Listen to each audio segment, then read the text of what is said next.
Hey nerds, what's up? I'm so excited today to be talking a little bit about One Piece, which is obviously new for my channel. And I am a show first viewer, and I decided it'd be fun after watching and loving the show to read the manga. And I wanted to discuss some of the differences. And so, of course, I had to invite my friend Merphy Napier, who is a huge One Piece enthusiast. How are you doing today, Murphy? I'm doing great. Thanks for inviting me. So tell me real quick your One Piece journey, because I know that like it took hold of you and didn't let go. When did that start and how? So it's been something like 3 years ago, and it was just commenters, you know how the fandom is, just Yes. incessant commenters trying to get me to try the manga. And at this point, I wasn't really reading manga at all. I had tried a couple series, didn't catch on with it. And then I read One Piece, and I thought it was so fun and just light and easy adventure, something that like didn't require much of me. And then it sunk its claws into me and became my new personality. So I have I have definitely been obsessed. I did manga first, and I've watched some episodes of the anime, but I haven't watched the anime all the way through. And then the live action happened, and it brought so many new people to loving the series, and it makes me so happy. Yeah, including me, because I actually when the show first came out, I was thinking of watching it for the same reason because I had tons of commenters through the years be like, you should try One Piece. And I had read manga, so it wasn't like I was opposed to it. Yeah. I don't know. It just felt like a lot. Like I'd heard there were 1,000 episodes of anime. It felt like a lot. So actually my husband started watching it first, and after 2 episodes was like, I'm stopping because you need to watch this show. You were gonna like Yay! it so much. And so then we started over and watched the whole thing. And now I've watched it twice. I loved it. Like I fell in love with the show, which is unusual. I don't usually go adaptation first. Yeah.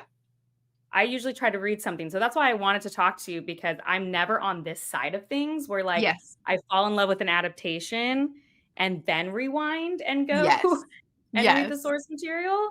So yeah, I'm a big fan. And I like what you said about joy because that's I was thinking last night because I rewatched the show and prepped for this. And I got to the last episode and I'm like smiling watching I TV by myself and I'm like I love how joyful this makes me feel. know. Like Mhm. it just is happy, which is kind of nice because It is, and still, even though it has, like, so much joy, it also has a lot of darker themes that it plays with, it has that emotion, like, I think the first saga does a good job of kind of displaying that we're getting a lot out of this series, a lot more than just a fun adventure, a goofy, wacky tale. I know in the live action, I've watched the Baratier episodes too many times. it's so good though. They are, and I cry every time at the exit. I don't know if you wanna how much you wanna talk about the details Oh, of it well, all. actually, I'm so glad you brought that up. As a warning now for people, this will have spoilers. I'm counting full spoilers because I feel like we can't talk about the differences between the manga and the show without full spoilers. So Just the first saga, though, not full series just the 4. first saga, just East Blue. Oh yeah. Yeah, So I've only read East Blue. So yes, just East Blue and season 1 of the show will be spoiling. So you can say whatever you want. okay, cool. We will get there though. I, Yeah. I actually think episode 7 of the show Ooh, is my favorite of all of them. okay. And So, I'm excited to talk to you about that because I feel like they yeah, changed I so like it much so much. about Arlong Park. But I think that's what you said is so true because the show, well, and the manga, I mean, the story in general rides this such fine line between Yeah. being just absurdist, like Yes. a clown who can pull himself apart, words like gum gum fruit and berry, and like just so silly, putting a sword in your mouth, and then like Yeah. so emotional beat of very traumatic backstories, very real character moments, like, and it sounds childish, but it's super adult. Like Yeah. all the themes are super high level. Yeah. It's like such a needle. I think that's why it's so famous, in my I opinion, agree. is like it's just this very fine line I agree. that I've seen so it many manages series to. try to balance that darker, more serious things while also always having a lighter hand. And it's so hard to balance this kind of extreme absurdist humor with the extreme depth that One Piece carries. And I oftentimes find like a little bit of whiplash, or even just like the jokes aren't landing. This isn't the time or something like that. But One Piece just, it threads that needle so perfectly. It knows when to do it and when not. And I think also like feeling deeply for the characters. Like somehow they really get you just to like care a stupid amount. Yes. Anyway, let's get into the first volumes 1 through 3. Okay. As a warning, I already told Merphy this, but I read the omnibuses, so I tend to think in blocks of 3 and not in individual volumes. It's hard for me to tell the difference. This one, it was interesting. Why in the live adaptation, maybe you know this, did they change Zolo's name to Zoro? Because his name is Zoro. So in Japanese, the L and the R are kind of interchangeable, I think. And a lot of times if you see an L or an R, usually it's reversed. So for instance, the next saga is called Arabasta, but it's pronounced Alabasta. Oh, okay. Yeah, You're just trying to make it really difficult for me, who already has problems pronouncing things. I'm so sorry. I do too, if it makes you feel any better. Just say, I'm a friend of Merphy. You can't expect me to say anything right. You don't know. I've already told him you have to deal with it. Okay. That makes sense, because I was like, that's really weird that they would change it to Zoro in the show. Like, what's the purpose? Okay. Yes. Great. It's Zoro. Perfect. So mostly in the first volume, I was thinking of how the show changed some of our characters a little bit. Mm-hmm. The two most noticeable ones to me were Kobe and Nami. Okay. Yes. First, I have to say, I loved Kobe in the show. When I watched the show, I loved Kobe. And people thought that was weird. Like, I had people message me being like, why do you like Kobe of all people? And I was like, I don't know. I really like Kobe in the show too, though. What? I really like Kobe in the show too, though. Well, I think he's really annoying in the manga. He's more annoying in the manga, I feel like. But I think his storyline makes way more sense in the manga, though. I think the part, I don't know if you remember this detail, but Kobe's the one to let Zoro go. Yes. And so I actually think that informs his character a lot up front and is kind of an important beat for his character. I understand why they took it out in the show, because they need to establish Luffy more than they need to establish Kobe. And they give Kobe, we'll talk about that later, they give Kobe a storyline that was nary to be found in the East Blue storyline. The whole grandfather thing. Oh, with Garp. Okay. Yeah. We'll talk about that when we get to the end. I was really surprised that was not in the manga. You can explain that to me. But okay, so sure. I think Kobe's story has like a little bit more depth in the manga, but overall, I think they did well in the show because I really liked him. So, I don't know how people feel about that. A lot of that probably just has to do with limited space, covering 100 chapters in 8 episodes. They have to condense storylines. And with Kobe, he is a character that will come back. Like, we're not done with Kobe, which I think the show makes very obvious.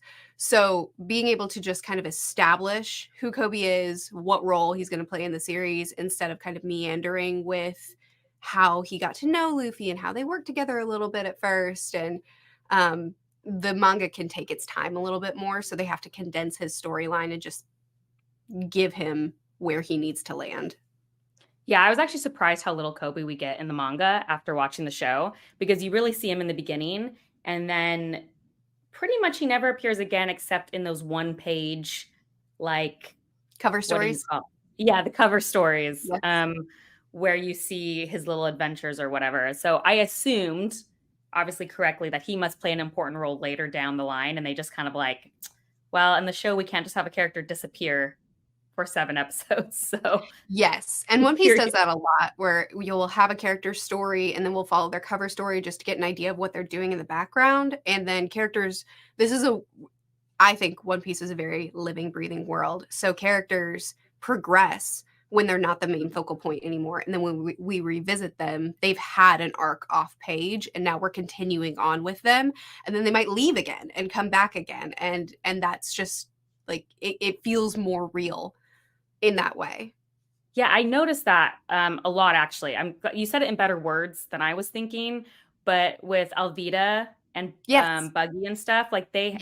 you're seeing this, and then they come back, and that stuff has been canonical. Because originally I wasn't sure if that was just like silly or Mhm. we were supposed. And I'm like, oh no, that happened. That Mhm. was a clue that this thing is happening off screen, and now we get to Yes. see that as it comes up again. Mhm. So I think that was a really interesting device. I actually quite enjoyed it. Nami feels more serious in the show. Mhm. Did you guys feel that? Like, I was surprised when I met Nami in these uh first issues. She felt very different to me, and I had gone very attached to Nami of the show, so that was a little difficult for me to like switch how I Okay, felt. so how did I have opinions on this, but Okay. how did you feel? What did you feel the difference? How did you feel about manga Nami when you first met her? How did you think she presented? I I was kind of annoyed Yes. because she was like so overly cheerful and like extra and above of everything, and I was just like, this is Nami. Like, I'm used to like kind of slightly sour and competent Nami from the get go, even though clearly she was competent in the manga. She put on this front, and I just wasn't prepared. Is that Okay. you're giving me a face? No, no, no. I find that fascinating because I was off put by Nami in the live action initially Oh, I'm because I sure. love that she starts off with this forced cheerful disposition, but when she lets her guard down, you see that there's like a lot of torment underneath, and then she perks back up when she has to act again. And then later on, we see why she felt the need to project like, I'm fine, everything's fine. I can handle it. I don't need anyone's help. And like that's just what she's grown up being for her town. And will do whatever it takes to help them. So I when actually she wrote was a like, note saying, I bet if I had read the manga first, I would have been very annoyed by Nami in the show. yes, yes, But yes, because I yes. had this expectation Yeah. that I When went she into the was like, manga. yes, when she was doing the tough guy stuff, I was like, if I didn't know, then I would love this. But I do know. And I'm like, why are you stripping her of her opportunity to like force through the pain? But I do love the live action Nami now. I think I liked how Nami and Zoro interacted so much in the show. Yeah. And you don't get that till a little later in the manga. So Yeah. once I saw the vision later in the manga, I will say we'll get there. But there were some Nami scenes that I fell in love with in the manga that wouldn't be possible to execute in the show because of how they have made Nami. Yeah. And so I think like then it gave me more appreciation for who she was in the manga, but it was a big whiplash Oh, because totally. she shows up and she's like, ah, like woohoo. I'm like, what? Yeah. Yeah. Yeah. And I agree, like, they do a really good job, and again, it's that condensing, they only have so much time, so they have to present her this way and then show the nuances and the things that she's hiding in a different way, and they chose to lean on Zorro for that, the conversations they would have and how they Yeah. related to each other when they would drink together and kinda slowly reveal a little bit more, which I thought was a good way to handle it in the restrictions that they had. Yeah, I'm actually really impressed actually that they got like 100 and something chapters down to 8 episodes. Yeah. And they Overall, did it well. I mean, they had to cut a lot, but they did it well. yeah, because I meant to ask this at the beginning. My impression is the overall fandom liked the live action. Is that true? Yeah, it's very Overall. well received. Okay, great. I always like to know that, to feel that because I liked it so much. It would be sad if they're like, I hate it. No, no, no, Um, it's very well received, especially 'cause, like, manga live actions are not they don't have a good history. So, no, they don't. But there's been some good ones because I was did you watch Yu Yu Hakusho? uh Okay, I was a huge fan of that anime as a kid, and I actually really liked their live action. So anyway, well, good. that's besides the point. If Was you're interested in Zorro in another that one. one too? Hmm? Was Zorro in that one too? The actor, McKinney? Oh, I don't know. Okay, he's been in I a don't know. couple there have been I don't a know if I very noticed. few successful live actions, and And he's been in he them. was involved in more than one. I need to go look at that.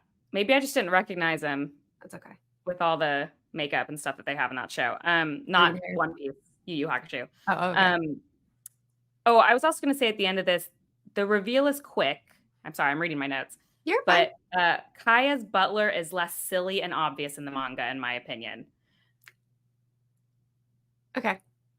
What were we gonna say? Well, should we get to that arc? It's okay. It's okay. You liked him better in the show? I am such a hater. Oh, me too. Oh, this is great. Okay, you'll love this. This is my least favorite arc in the manga, and those episodes were my least favorite in the show. Same.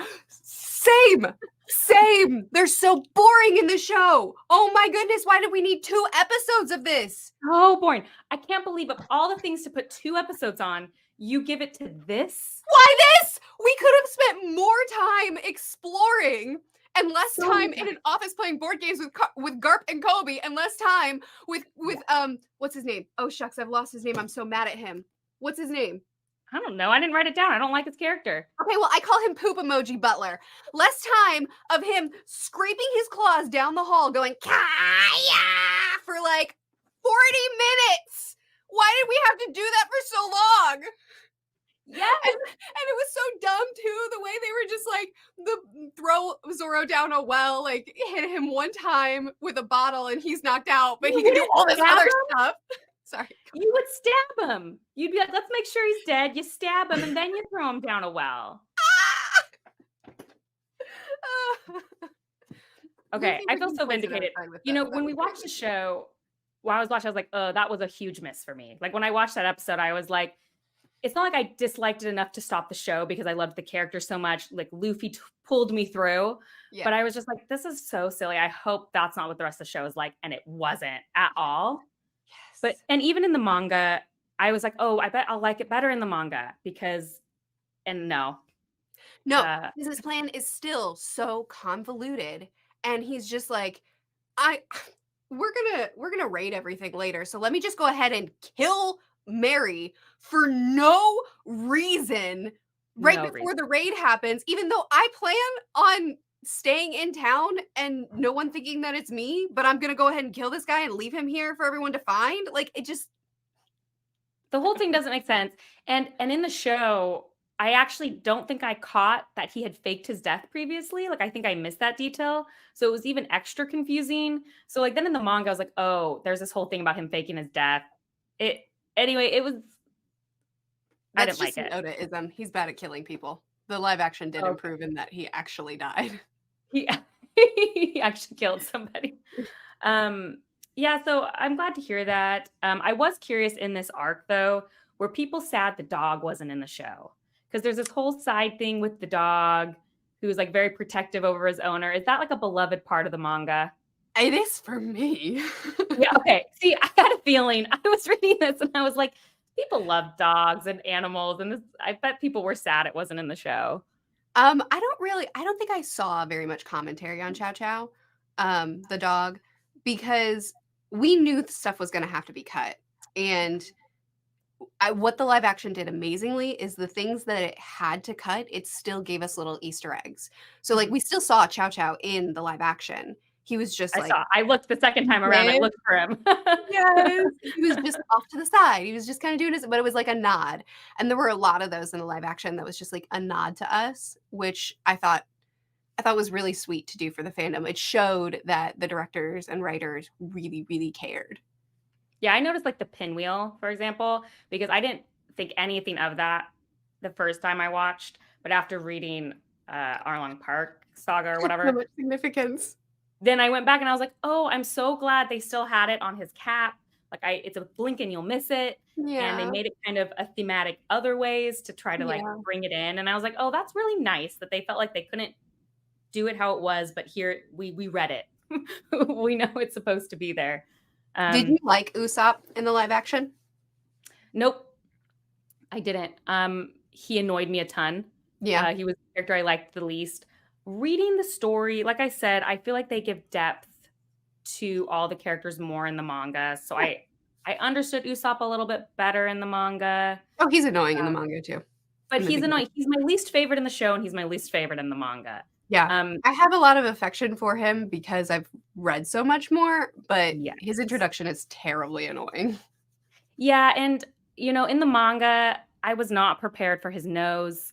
I know it's a Pinocchio thing, but it was really jarring. So in that way, I like the show Usopp better. I feel like there's so many weird character designs, though. That's like nothing. is, but for some reason, like, that's the thing. Didn't blink twice at any of the other character designs, but for some reason, his nose just really was off-putting for me. I just, I didn't like it. Yeah, fair enough. Fair enough. Um, but yeah, so volumes 4 to 6, which was the second one, my least favorite because it's mostly the Because it's butler. Syrup Village. Yeah. And Did you like the boys though? Onion, yeah, carrot. yeah, I really like. In fact, the boys are, I think, I totally understand why they cut them. They just don't have time for the side characters in 8 episodes. It's just, it's not going to happen. But I do think they deepen Usopp's character because you see how he treats these other boys. And there's also this whole scene with the town's kind of like, oh, we're going to kind of miss him yelling about pirates. Yeah. And so I think in general, the show has less affection. Not, I mean, it does a great job, but like, I always appreciate these little moments where the town is showing affection for these characters. That just was missing in the show. So I did like that in the manga. Yes. And I think the manga, because it has more time, it does so many extraordinary things for the characters in what you said about Usopp, how he plays off of the side characters, also how he has this internal struggle of I want to be brave, I want to be strong, but I'm terrified. But then we actually see him putting that fear aside for the sake of Kaya and telling the boys like go take Kaya, and he's accepted his fate, but he just has to make sure she's okay, which I think shows what his true bravery is. But then you also have scenes like when what is his name? The butler. When he starts killing his own and Luffy's like Cat Butler. Captain. What? Cat Butler. That's what I Cat call him. Butler. Cat Butler. Yeah. And he's like, what kind of captain would do this to his own crew? Like that's so antithesis to who Luffy is. So like a lot of those little things are like little scenes like this where you kind of see the crew becoming a crew. Yes, that's so funny. I love that panel you showed me. I was like, oh, they showed a little earlier that they're like coming together. Yeah. And I think like you said, Usopp's storyline is clearer in the manga to me because we don't get as much time with him. So we get reinforced over and over again that he is scared of everything, but he is going to, for other people, force himself to get over it. And we do see that. Like they do that important scene in the anime later when he kills Schmeck guy. I don't know his name either. I just call him Smeck. But I think that scene was actually better in the manga, in my opinion. It was. Okay, we'll get there. Uh-oh. I didn't know I unlocked something. It's okay. Go ahead. We'll get there. We'll get there. Let's start with volume 7 through 9 first. Which is here's the thing. This is a good thing. Here's something really funny. There was something that really bothered me in the show that was fixed in the manga. So that really surprised me. Okay, tell me. One thing that bothered me in the show is I thought it was super dumb that the villagers didn't figure out what Nami was doing. I'm like, Nami was like 6 or 7. They couldn't figure out what her goal was. Like, I just felt like and her sister just thought she was like, I was like, that just feels like it stretches believability. So imagine my surprise when I'm reading the manga and it's all like, we knew the whole time, Nami. We just felt so ashamed. And I was like, oh my gosh. They wanted to give her a chance to leave. If she ever changed her mind and she wanted to stop doing this, dedicating her life to this, they wanted her to be able to leave without feeling an obligation to them. Yes. And it's so emotional. And so it's just funny that I clocked that in the show though, for me, that I was like, that seems like really kind of like stretches believability that these adults wouldn't think the kid like understand why. Yeah. And so I do like, that's probably the one thing I would say I vastly, vastly prefer in the manga. Agreed. And I don't really know why they changed that particular detail. Yes. And I rewatched it almost specifically for this to try to be like, is there a reason? And the only thing I can come up with is they just wanted it to be more dramatic and a little darker.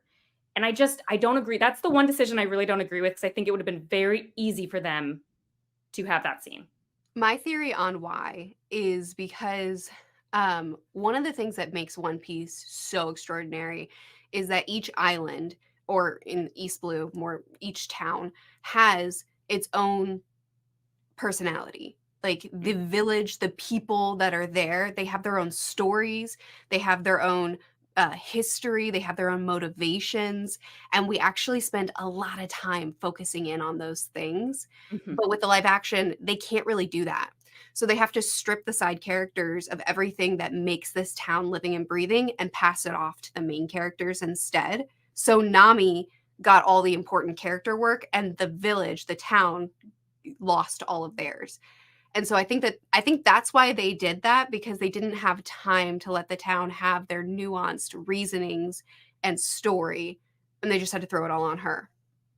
Yeah, and that's probably the real reason. Like, I get it. I can't be mad at them. It's just, I don't know. I think they could have all made the it work. towns ended up being more like adversarial, whereas in the manga, there's a lot more, like you said, that's a perfect way. They're more breathing. You have more kind of personality in the town, and I just got really attached to the town in the manga. I know. So it was like that was yeah, so that was one of my I think the biggest gripe for me, is especially because as a watcher I already noticed that something felt off.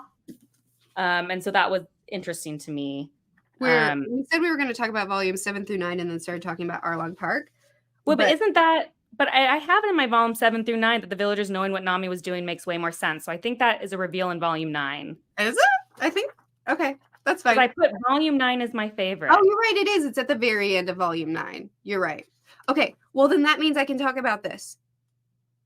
Yes, this killed me that we lost this in the live action. Which moment is this? I can't tell. When Arlong enters Belmare's house and she hooks her leg around his neck and brings him down with a shotgun in his mouth. Yes. Why did they make it? Why didn't they let her, like, she did the moment? I don't know why they stole this from her. Belmare is such an amazing character. Belmare is way more interesting in the manga, for sure. She's a very blip character. Like you said, this is, like you said, everything had to be done in favor of the main characters, which I think was the correct thing to do in the show, because I felt very attached to the main characters, and there's a lot of them. So they did it. But Belmare is like a full, living, breathing person in the manga, which obviously deepens the relationship with Nami and makes those beats a little bit more, hit a little more. Yeah. Before we get too far into Arlong Park, I do have to say something, though, because several people kind of wrote me like, oh, I'm so glad you're reading the manga, because Arlong Park isn't emotional in the show. They miss so much, and you're going to be emotional. Like, I got that several times. And I just want to say, as a show watcher, Arlong Park was incredibly emotional before I read the manga. Like, I might have teared up when I watched it for the first time. The hat pass off. Oh, 100%. That's why episode 7 is my favorite. I was crying again when the second time I watched it. And I also wrote down, I was so happy that beat for beat, that scene is in the manga, because it's such a powerful scene. Like, as a show, because here's the thing, like I said, I'm mostly the book reader, and I always feel that way about show watchers. I'm like, oh, you're missing out. You don't understand how it feels. But I'm letting you all know we did, because the whole Arlong Park was super emotional from start to finish. So, like, the show does a good job. Yes, the manga does a better job, but the show still gets you. So I need everyone to know that. I think there are a few objections I have for major important scenes, but for the most part, the live action they were very intentional about the key scenes, like chapter 1, where Shanks passes the hat to Luffy, and then when Luffy passes it off to Nami, Sanji's goodbye and Baratier, like they made sure to depict it as perfectly as they possibly could. They took a lot of creative liberties in the live action, but the really essential scenes, they tried to get it exactly right. And I think that they did hit those emotional beats really, really well. Yeah, I mean, I agree. That part in the show is so good. We're moving on from one thing too quickly, which is that, how did fans feel about the Don Krieg fight being completely obliterated in the show? Because it was funny. I was reading like this. Let me imagine my journey. I'm reading this Don Krieg fight, and I was like, did I fall asleep during the show? I have such a bad memory. I don't even really remember Don Krieg. And then I rewatched the show, and I was like, okay, that wasn't me. They literally. This guy's not even in it. Like, he doesn't even. Oh no, he does. He's there for like a second in the live action, isn't he? It's like, felt like 800 pages. Okay, I need to say something, because this is going to make probably the fandom mad at me, but it's made many a fandom mad at me. The Sanderson fandom, the Martin, every fandom. I get bored during fights, okay? Whether it's prose or Oh TV no, why are shows you reading or One Piece? manga, I often get bored during fights. And if I had one complaint about One Piece the manga, it's that fights last about 10 times as long as they should, in my opinion. If they could just get cut down a little bit. Look, you're making a face, but here's the thing. I didn't really feel it until the Don Krieg fight. That Don Krieg fight lasted So it's Don 10,000 Krieg. pages. Just so you know, it's Don Krieg. Don Krieg, thank you. I can tell you're gonna say his name a lot, so I just want to tell you. I wrote it bad, so Don Krieg, thank you, Don Krieg. You're welcome. Yeah, so I bet you loved it when Mihawk was just like, I'm done with him in the live action. You know what? It did fill my heart a little bit. I actually was like, okay, there were a lot of important character beats that happened in that fight, so I did wish we could have kept those. Okay, yes. I do think, in fact, we kind of skipped over Sanji completely. Sanji's character suffers a little in the show. I was surprised how much personality he had in the manga that I didn't quite come through to me. So actually, it made me more affectionate for Sanji when I rewatched because I understood. Oh, what's this? Uh-oh. Did I say something wrong? That I expected. I thought you were going to love show Sanji and then get to the manga Sanji and be off put. No, actually it was the opposite. I felt Sanji lacked personality in the show. And then felt like he was given a personality in the manga. I love that. So you do? Are people feeling the opposite?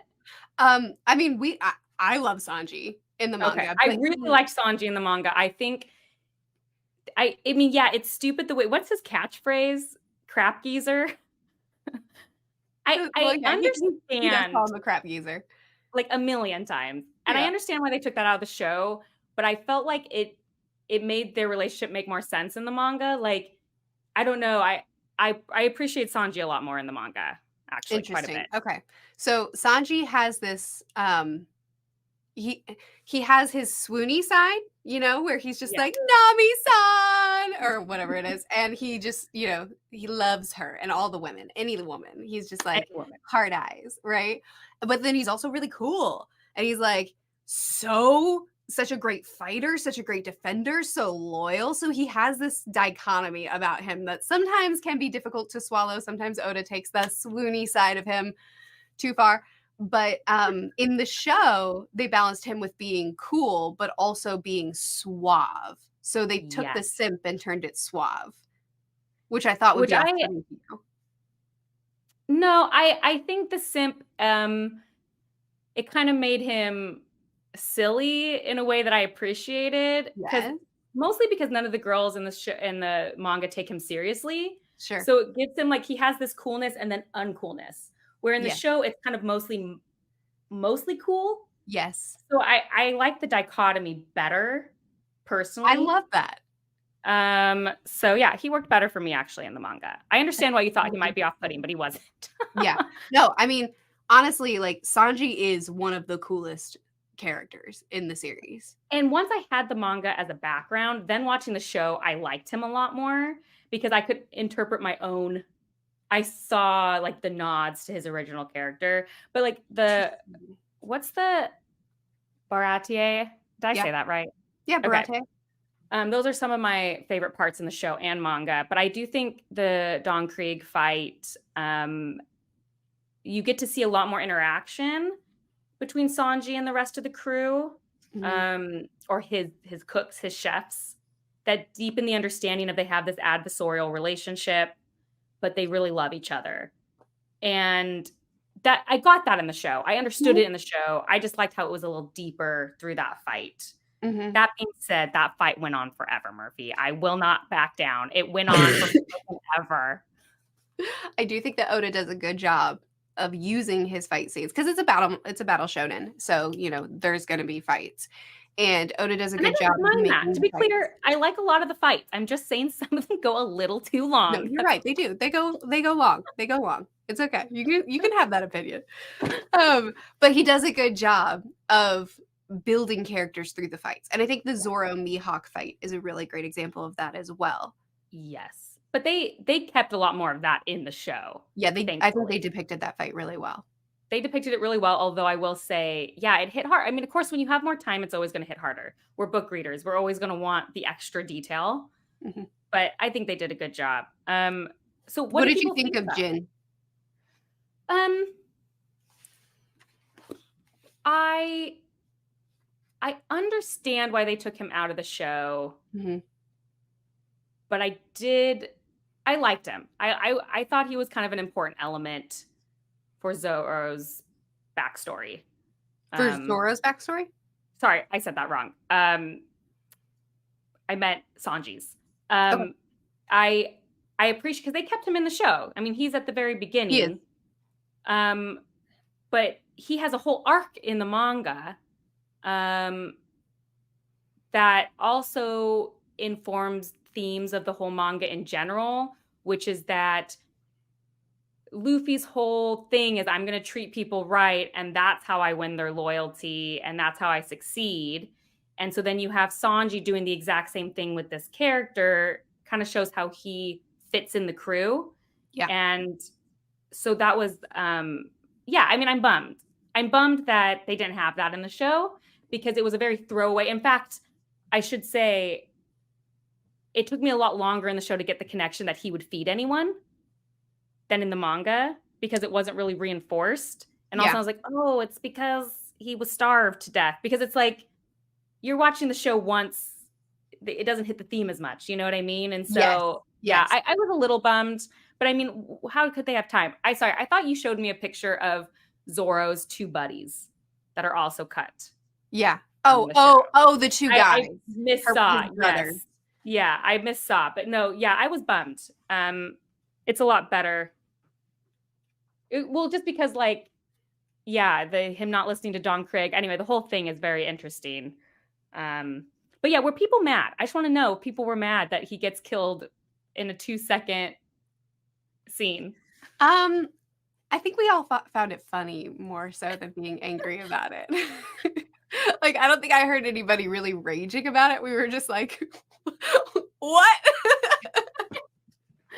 Well, it was re-shocking to me when I saw it because I was like, ironically, the longest battle in the manga. Ironically. Don Krieg isn't a fan favorite. I'll put it that way. Okay, he's not. No. And I Okay. agree with you. And I think you make an excellent point that Oda builds character and he builds these characters' stories through these fights. So you do lose essential things when cutting that fight entirely, but we're also just kind of all like, he got cut.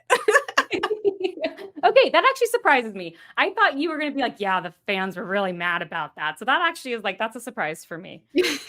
I mean, like that. I'm sure a lot of people were, but from what I saw, it wasn't a huge deal.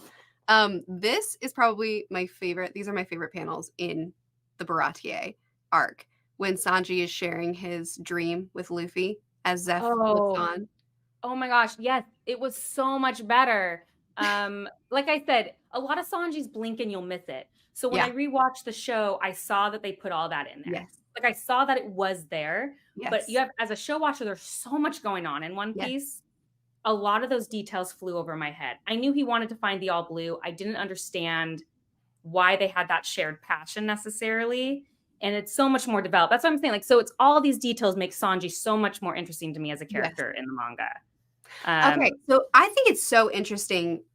I love hearing your perspective on this because I think me having this Sanji going into the live action, I loved live action Sanji. And you did. I did, absolutely, yes, because I thought that they captured him really well, and then the tweaks that they made, turning him more suave instead of simp, that it made sense for the medium. The simp thing I don't think would work in live I actually totally agree with you. I think it's a good thing they didn't do it because it would be cheesy in a way that wouldn't serve the show.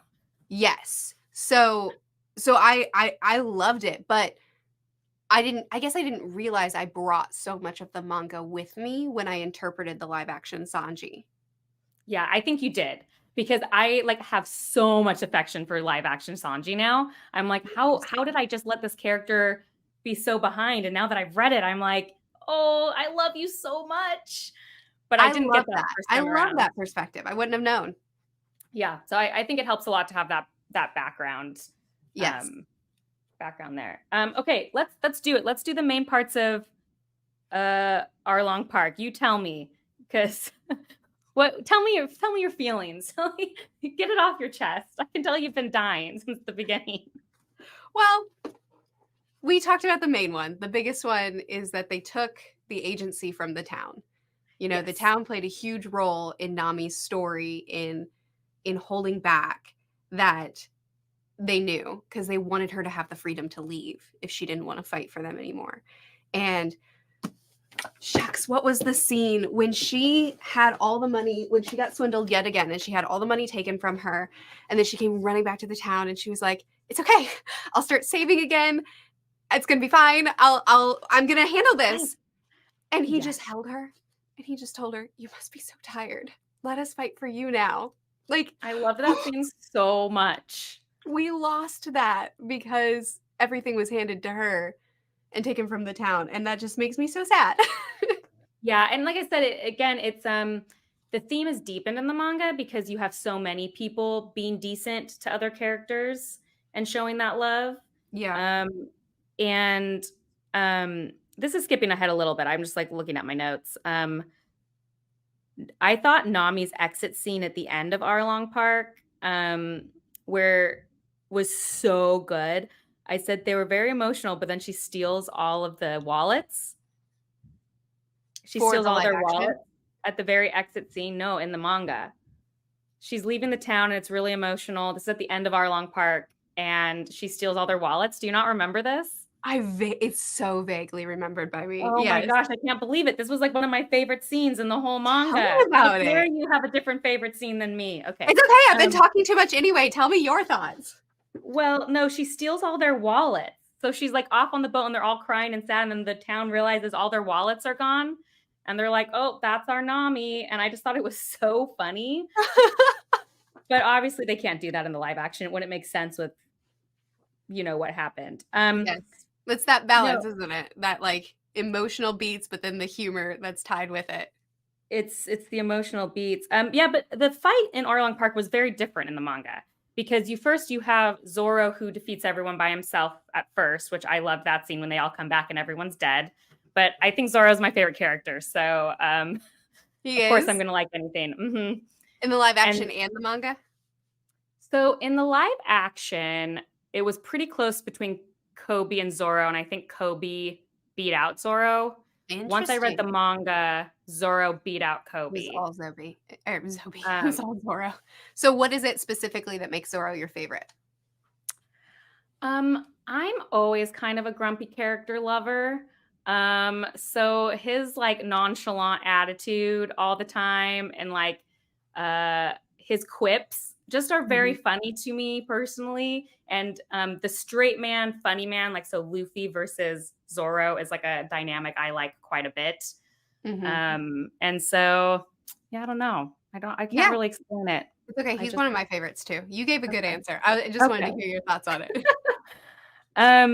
But yeah, so you have that. It's slower. And then, Luffy's out of commission for so much of the fight in the beginning in the manga because they dunk him in water with the cement block, which obviously allows this character development for a lot of the other characters. That's what I had pulled up to ask you about. Oh, yeah. So that was a huge surprise. Yeah.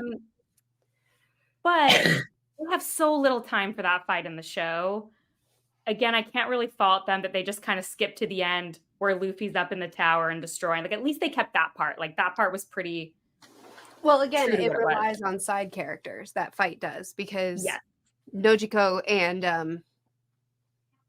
what's his name? Well, it doesn't matter. They were a big part of saving Luffy's life. Yes. And so, I mean, and unfortunately... I really obviously liked that part in the manga because the town had so much personality. Yep. But like you said, like they'd have to give that to other characters in the show, and it probably just isn't really worth it at that point if you don't need to develop those characters. Yeah. And I do think in some ways, I'm just having this thought now, because of the way they changed the show, they were able to still get some of those elements because through those town interactions, you see how loyal everyone becomes to Luffy because he's helping the people they love and he's so positive. and you see how he just creates friends wherever he goes. I do think they were able to capture that by the scene where his grandpa goes and talks to, I don't remember anyone's name, One Leg, Sanji's like buddy. Zeth, thank you. And Zeth won't give up where Luffy went. Like, I think they still managed to catch that dynamic, even if it's through different characters and different scenes. Like, I think it still comes through in the live action. Yeah, I agree with you. Okay. How did so my overall? Wait, what were you saying? How did you take the lore? Because I feel like there's so much lore in this series. That was it hard for you with the live action to take it all in? You know what? I was just like, sure. Here's the thing. When Luffy first does Gum Gum Pistol in the show, I just burst out laughing. And Zach was like, I knew you weren't prepared for what was about to happen. Like, I knew you were not prepared. And then the next episode, a clown is taking himself apart. And at that point, I was just like, I am along for the ride. You just tell me and I will just accept. That's perfect. Whatever is happening. And so for me, I just... perfect way. Did you like the clown? Yeah, I do like Buggy. Actually, what I was going to say is I think the live action made a weird choice to make Buggy more present in the last half. And is that the same thing as Kobe? Is they felt like they needed to keep you reminded of him because he clearly is going to become important in the next arc since he reappears at the end of this one in the manga. I mean, I guess he will be for the live action. Oh. I think it's in the manga, they kind of leave it up in the air like he might be a big deal. Is he not? Not in Alabasta. Interesting. That actually is a big surprise for me. I think it's a matter of they had to choose characters that they wanted. It's the same thing with the main character situation. They stripped the village of their personalities and put it all on Nami. And I think it's the same thing where they're like, we have to choose characters that are going to be like the through line for the audience. And they chose to put a bunch on Buggy. I'm not mad about it because I love Buggy. I think the actor is very good in the show. I actually immediately liked him. He was my favorite villain. Well, actually, that's not true. Arlong, I thought, did an excellent job as well. Yes. In the show. Oh, my goodness. Oh, that actor killed it. He kills it. And in fact, one thing I was so impressed, actually, I think all the acting, for the most part, there's a couple people I didn't love the acting of in the show, but when I read the manga, I was like, wow, I feel like those actors must have really studied their characters because I feel like they really kind of got to the heart of so many of them. Yes. And that's one thing about One Piece being so big is that the actors, a lot of them already knew. Like Emily, Nami's actress, is a huge weeb. So I actually had known that. Someone had told me Nami was a huge fan. Yes. And Kaz, Sanji's actor, he was a One Piece fan as a kid, grew out of it, and then came back to it, and it's like his new love. Obviously, Makenyu was already a fan. In an interview, he's like, I'm Japanese. Of course, I knew One Piece already. I don't know any of the actors' names. Gotta tell me who they play. I'm so sorry. Zoro and Nami. I was going to ask it because I knew Nami was a big fan, but I didn't know if Zoro was, and I was going to ask you if he was because I feel like if any character, Zoro felt lifted directly from the page. That's such a great compliment. I was like, he literally nails Zoro in such a specific way that I was like, he had to have at least read it because So before I keep giving commentary on this, you tell me, how do you feel about the characters? How do you feel each actor did in portraying their character? Okay. So Nami, I thought it was interesting. She was the fan because I felt like she was so different in the live action, but I was like, I don't think that's her fault. I think that's the direction of the show. So like, she didn't really have a choice. But I mean, I think she kills it. I think the whole emotional beats, I think she does such a good job. But yeah, I would say Zoro and Arlong were the two standouts for me going back to the show from the manga. I like Arlong in particular, feel like he had a really hard job of making a fish guy who kind of looks ridiculous seem threatening, yet he pulls it off completely. Like he is threatening. I am scared when I'm watching through those prosthetics. He really nailed it in a way that I don't know necessarily all the side fisherman character do. Sanji, I think, kills it going back to the show. I think he did a great job. Actually, all the main characters. Oh, Luffy. The actor for Luffy, like, I can't even believe what a good job he did. Like, he should have He been the first did. person I mentioned, actually. And he had never seen One Piece before he went out He for the hadn't? role. No, when he was trying to do his audition tape, he watched through One Piece, the anime for the Oh, first time, fell in love with Luffy, oh my and God. yeah, I He know. And could have been number one because he has to carry the whole show, and he could have been so ridiculous. And he nails the needle. He threads it just so perfectly, in my opinion. I think so too. He I think it is should be stated, Luffy's just in general my favorite character, but I always say you have a favorite character beyond the main character. beyond the main character, right? Yeah, because Luffy's infectious personality, just like, and he just nails it. Like, Yeah. I don't know. I think the big thing is I feel like it'd be so easy to get actors in this kind of thing who don't take it seriously, think it's silly, and then don't commit. And I feel like no one in the show, at least in my opinion, had that attitude. They all felt like they were taking it seriously. And that's all I can really ask for. No, I in this. agree. I agree. I think that they got actors that really, really cared. The Mihawk actor too is Oh, really he invested in kills the it. series. He does. He's lifted from the manga, in my opinion. Oh, yes. He also actually, hearing his voice brings even more to the character for me. Like, Mhm, the voice he does, like, mhm, actually deepened my feelings for the manga in some way. Even though I mhm. loved him in the manga, I was like, oh, when I rewatched, I was like, man, he has a presence. He gives, like, they make you believe it, Yeah, right? yeah, He's scary. yeah.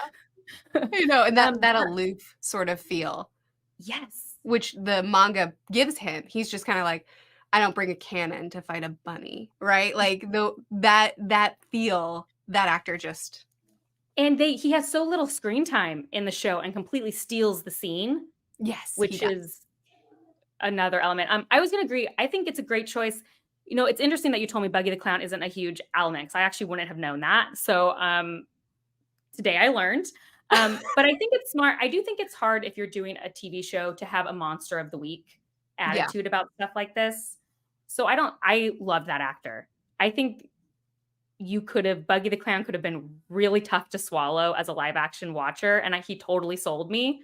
yeah. I was, I was I think sold. leaning So into the darker side of a clown that can't be chopped up, like a clown that doesn't die, yes. and if you try, then he'll just keep moving but dismembered. Like, leaning into the potential horror of that, I thought was a perfect choice for the live action.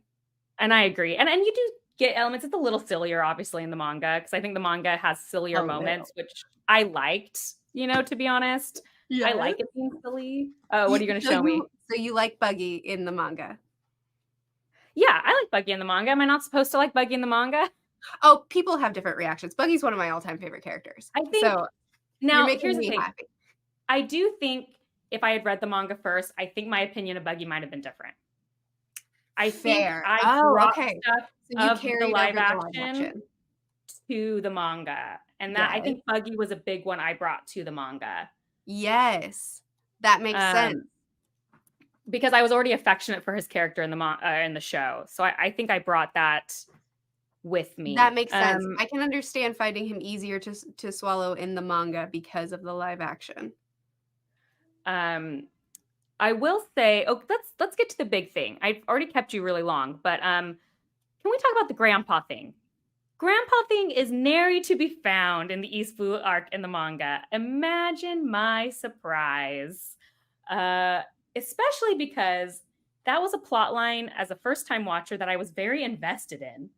I really loved it. I was like, oh my gosh, it's his grandpa's the Marine. I was like, and then I'm reading it. I'm like, when are they going to bring that up? When are they going to bring it up? And then it's like, I ended. So is that in the manga later or is it totally made up? Okay, so up to this point, all I've been telling you about future events is yes, that character comes back, or no, that character won't come You back can spoil it. immediately. I don't care. I don't care. Yes, Garp comes up later on. They brought him forward. Okay.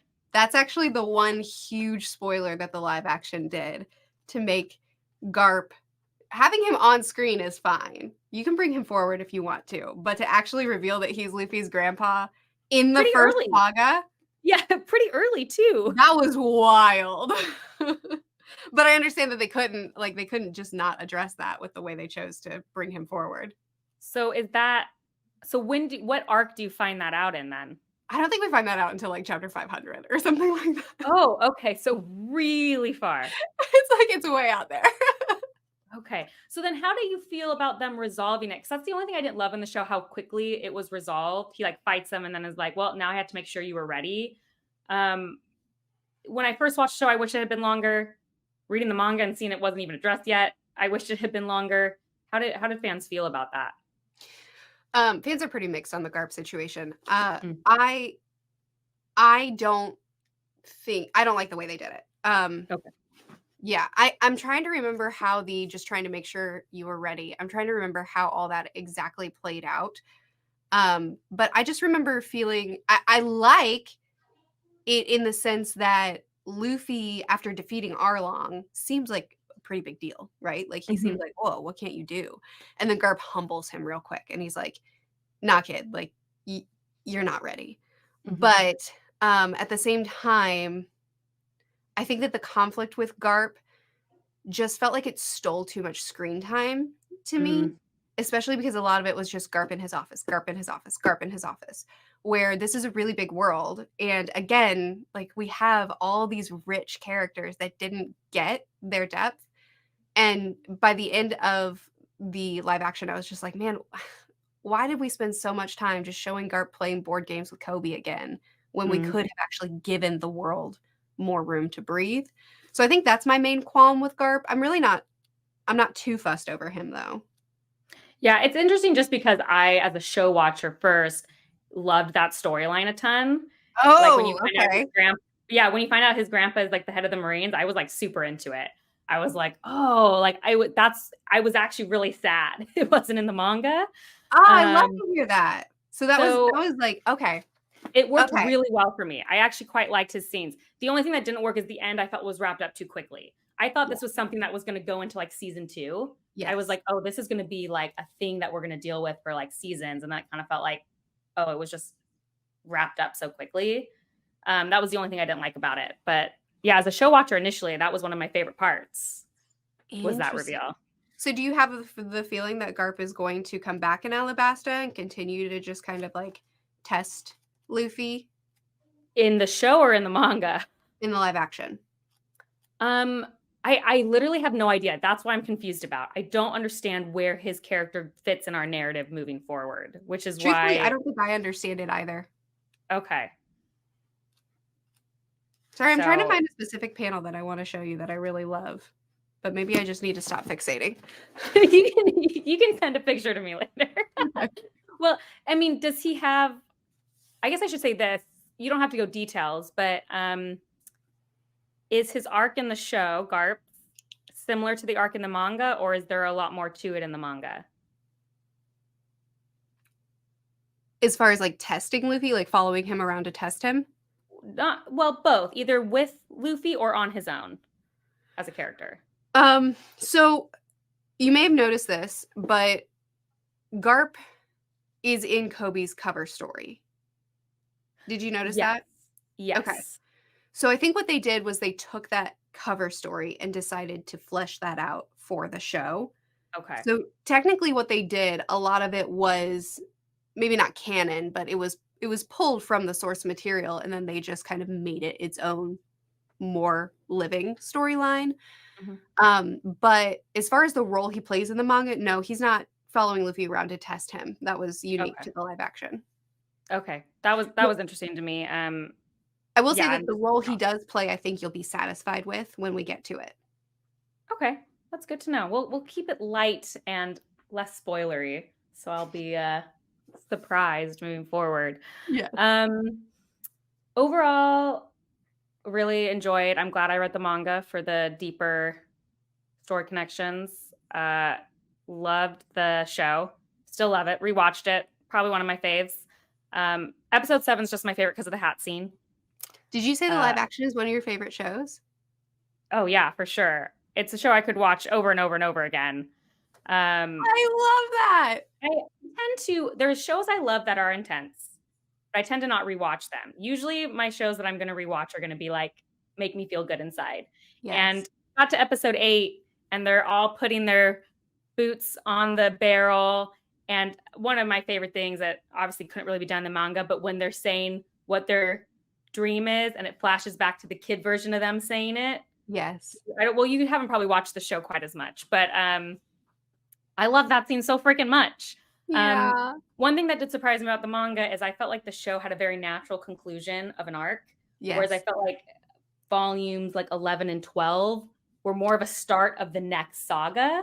Yeah, and it I think is. it makes sense that they did not include those chapters in the Yes. live action. Yes. So the way it's broken up, you have your arcs and then you have sagas. So what we just covered is the first saga. And then volume 12 actually begins the next saga. Oh, it does. That's considered the next saga. Okay, that makes sense. Because I was reading, I was like, oh, they've already gotten to the Grand Line. And I thought we weren't, like, that really surprised me. Yes. So let's see. Oh my golly. It starts so early on. I believe all of this entire chunk is the next saga. Yes, that's what I'm saying. I got to them like, oh, well, Arlong Park is over. I was like, I wonder what's left in the manga. And then we just race ahead. Yeah. We just go straight forward. Yep. It's just the first 100 chapters. So 101 forward is a whole new saga. I thought it was the first 12 volumes, but I see it's broken by chapters. That makes sense. Yeah.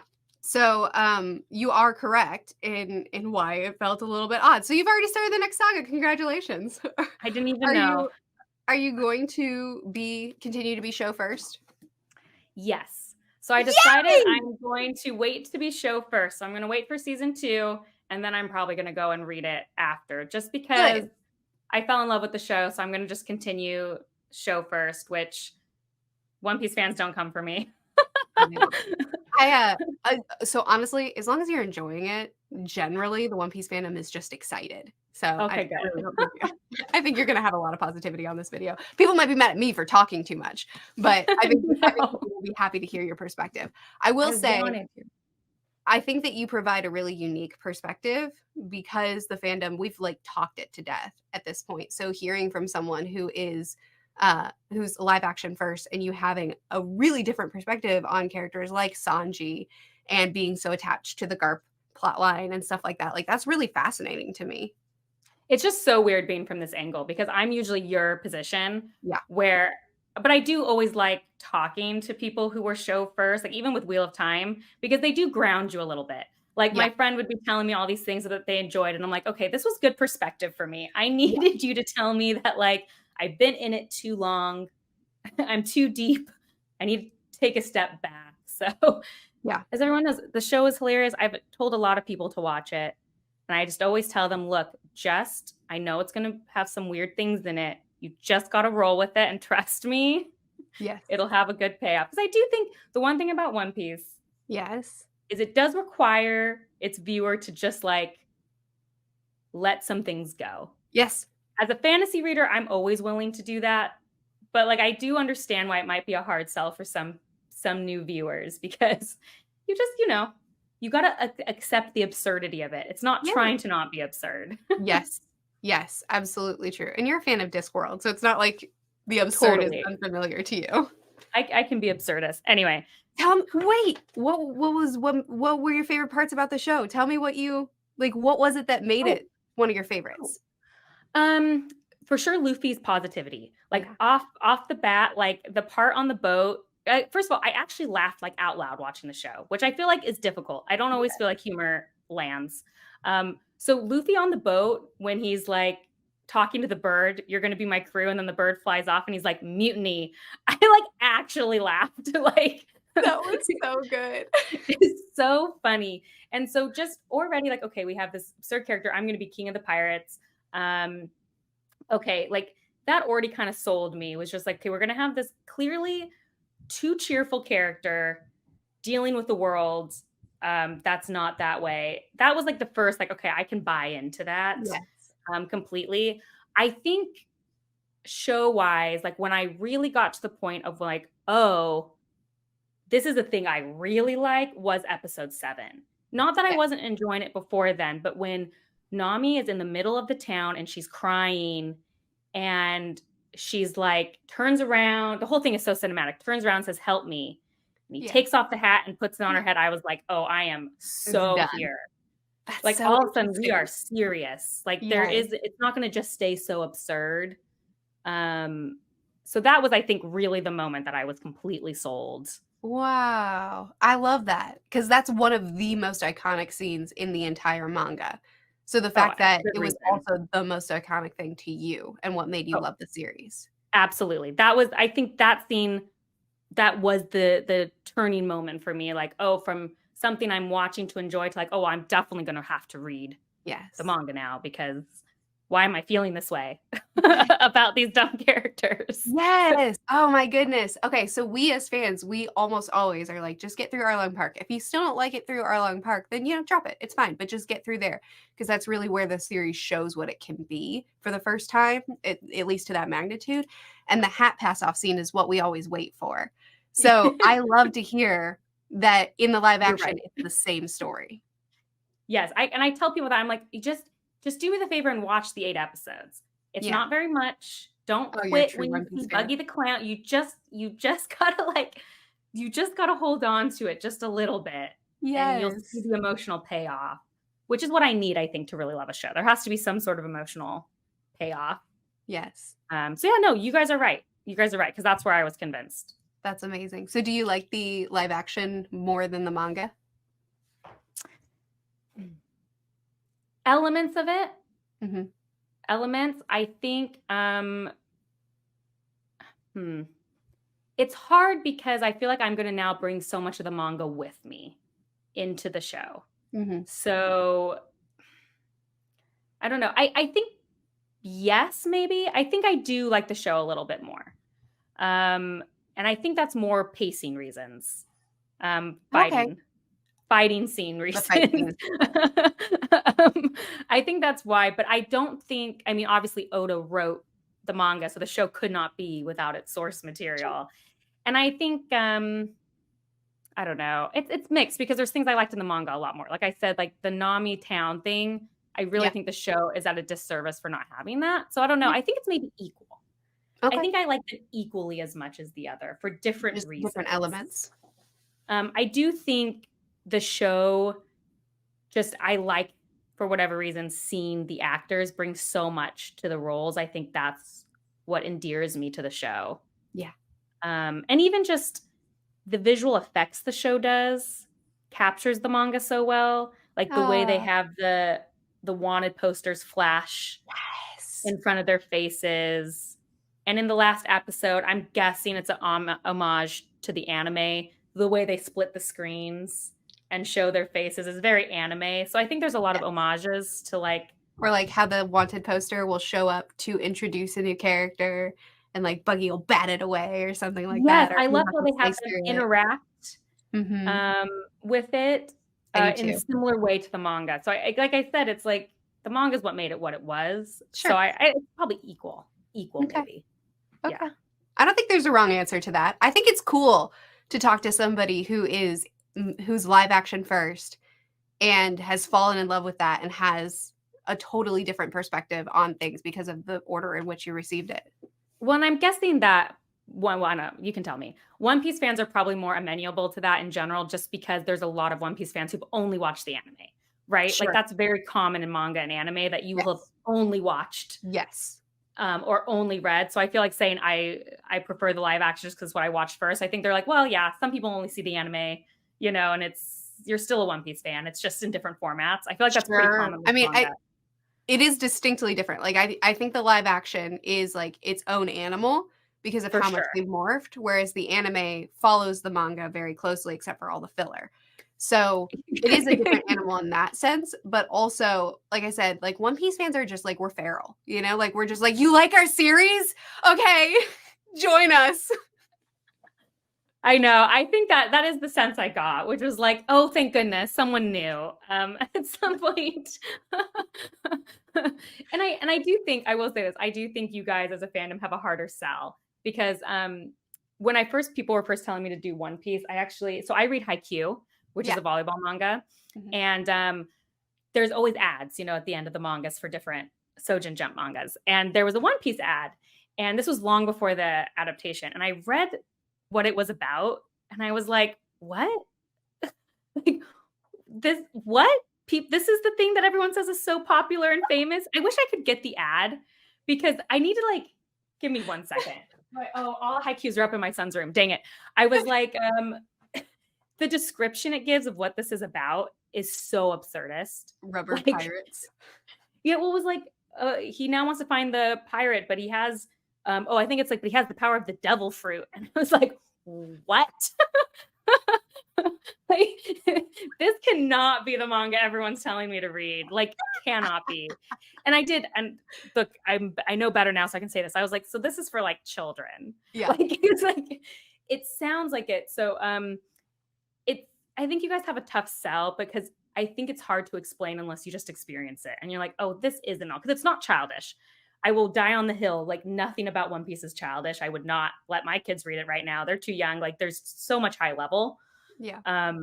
But yeah, you guys should go read the ad and try to view it from an outsider's perspective because I think that's one thing that the live action did really well is it grounded it to the point that people who see the art style or hear the pitch for it and they're just like, nope. The live action grabs it enough that you can see the absurdism and how it's cohesive and how it does work and interest people enough to want to actually give the series a try.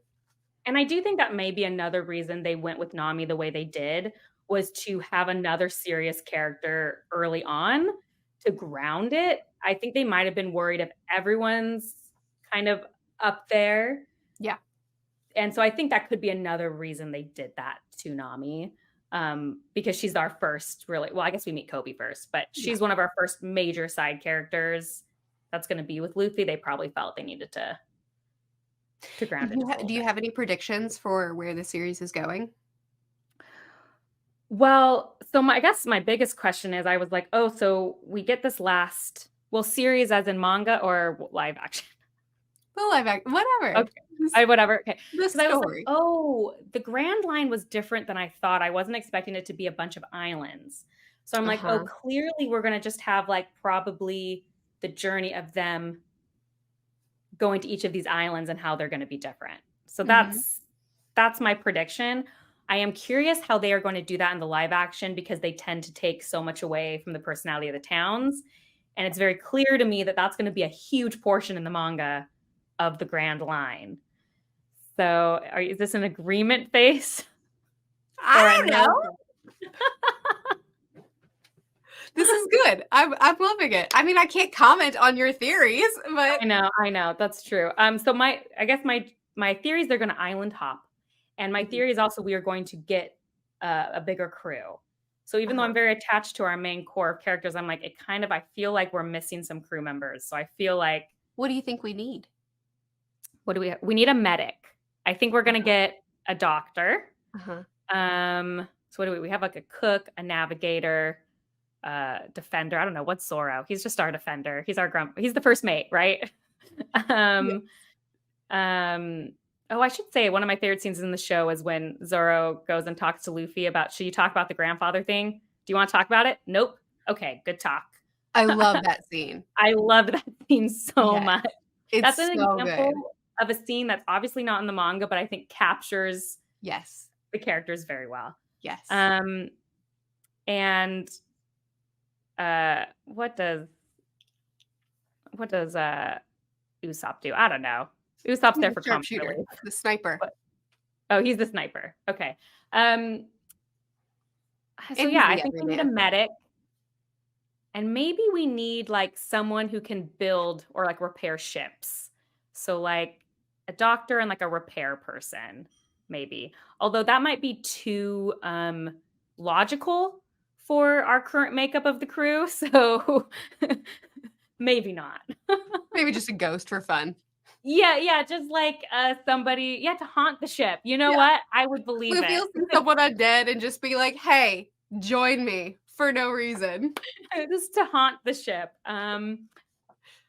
But yeah, I think I'm relatively, I'm going to make the bold statement that I swear we're going to get a doctor. I'm like so convinced because I feel like they made an offhand comment somewhere or something about that. So I think they're going to get a ship doctor. That's my prediction. And maybe like a ship repairman. But yeah, that's actually the thing I'm most excited about. Those are good predictions. Okay. We'll see if I'm right. Do you have any spoilers at all for what's to come? No. No, Good. I know nothing. No one spoiled me on anything. So I don't know. Good. Like, I have no idea. The only thing I'm spoiled on is the grandpa thing. Yeah. Well, that's the show spoiled it for me. I wasn't information that you were supposed to have, apparently. So, yeah, I don't know. I don't know if they've even started filming. I'm pretty bummed. I feel like TV just takes so long to come out nowadays. I'm so excited for season 2. So they are on set. Oh, they are on set. Yep, they've flown everybody out. They're on set. I think they're amping up to start filming again right now. Yay. Do you know, are they just doing the next saga? We don't know yet. Okay. One person actually accidentally let slip that they were filming seasons 2 and 3 right now. Ooh. And then they were like, whoopsie, that was speculation. I didn't mean it. So, they are filming seasons 2 and 3. Who knows? So maybe they're combining sagas. Yeah, I don't know. We'll see. How many sagas are there right now? Oh, how many sagas are there? I don't know off the top of my head. Probably something like 10, somewhere around that number. Okay, that's what I was going to guess. Now, a saga is like, we just talked about a saga, which was a collection of many arcs. Oh, wait. East Blue, it's the East Blue saga, right? So East Blue is considered a saga? Yes. Okay. And so that's what I'm saying. Will 10 most sagas. Likely cover a saga. Okay. Unless we get super far in, then we'll see what happens. Well, yeah, I was wondering because the one thing I will say that makes me wary of reading a ton of One Piece before the show is that I always get nervous about a story that seems to have no end. Yes. In terms of there'll never be a completed story. It'll always just kind of be like Luffy and his adventures. Yes. Because I am someone who tends to like closed loop stories. Yes. Do you feel like there is an ending that we're working towards in the series right now? No, not in the manga. Just, and in total fairness, this is only because I know the anime has like 1,200 episodes. Yes. So in my head, that is like, oh, so it's just a show that never ends. Okay. So Luffy does have an end goal. Does he? Yes. Oh, okay. So, that makes me feel way better. Okay. So do you remember the execution scene at the beginning with Roger? Totally. Like my thought is someone eventually either has to find the One Piece or they find that it's made up. Like that would be the end goal for me.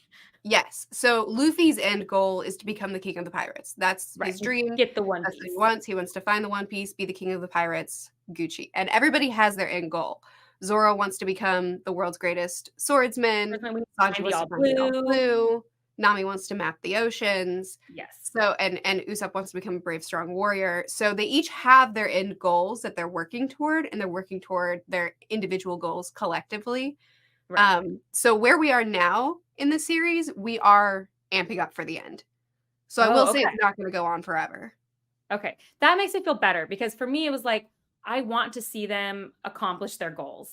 Mm-hmm. Like, well, in any way that is, even if that's not accomplishing them or whatever, like obviously it might not be straight, whatever, but I do want there to be an end. So that makes me feel so much better about getting invested in the series because I just would have a hard time if it was always going to be Monster of the Week forever. And we never get to see Luffy like accomplish the Grand Line or whatever, I don't know much right now.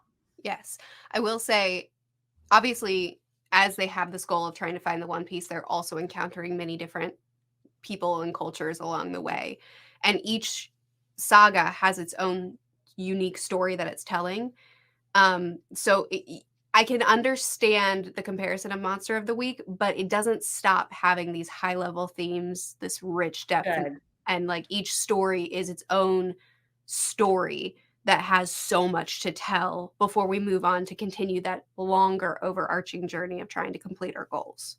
Okay. That makes me feel so much better because I just really struggle with stories that the characters can never actually, it can never actually accomplish their goals. Because I do want to see, like, have peace for their journeys, which I understand like that's also sad because you don't want your favorite stories to end and stuff. But like one of the reasons I was happy to get into Haikyuu, for example, is I knew it was actually already completed. It was 45 issues. So I knew the story I was reading was going to be like something that our characters got to grow and, you know, whatever, do something with. So, because I do feel like if something goes on forever, then our characters can't continue to grow forever. Yeah, they become stagnant.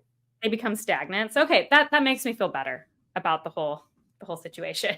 I want Luffy to become king of the pirates. Yeah, knowing your taste, having been your friend for a long time, I think you will love this story. Well, I already did, so I'm sure I'll continue to love it. You will continue to love it. Well, thank you for chatting with me and Thank you for inviting me. encouraging me to read the manga. Because when I was like, I think I might read it, you're like, do it, read the manga. You know. We're Don't all crazy worry about his art. That's actually your first message to me. Was that the first message I sent you? No, about One Piece. Oh, I was like, surely not. No, I'm sure our first message was about like Sanderson or something. Sure it was about Sanderson. I told you I was reading manga or reading One Piece. You were like, okay, but don't freak out about the art. And Sanji, I remember specifically warning you about Sanji. Oh, you did warn me about Sanji, which you didn't need to in hindsight. It would have been fine. It turns out I didn't, and I love that. Anyway, I have taken enough of your time. Thank you so much. I'm sure we will have One Piece chats in the future if you will let me take your time again. You know I will. Thank you. And obviously, if you're here, you already know Merphy. But just in case, go check out her channel, which is now Merphy Napier's Manga, or is it Merphy Napier One Piece? I think it's manga. Manga. Merphy Napier Manga, or her second channel, Merphy Napier Books, where she talks about fantasy books and, you know, still talks about Sanderson and stuff like that. But I will link both the channels below if by some weird chance you don't know who Merphy is. Check her out. She's amazing. Great content. Actually, first booktube video I ever watched was yours. No way! There's a lore drop for you right there at the end of the video. And we'll see you guys next time. Bye. Bye.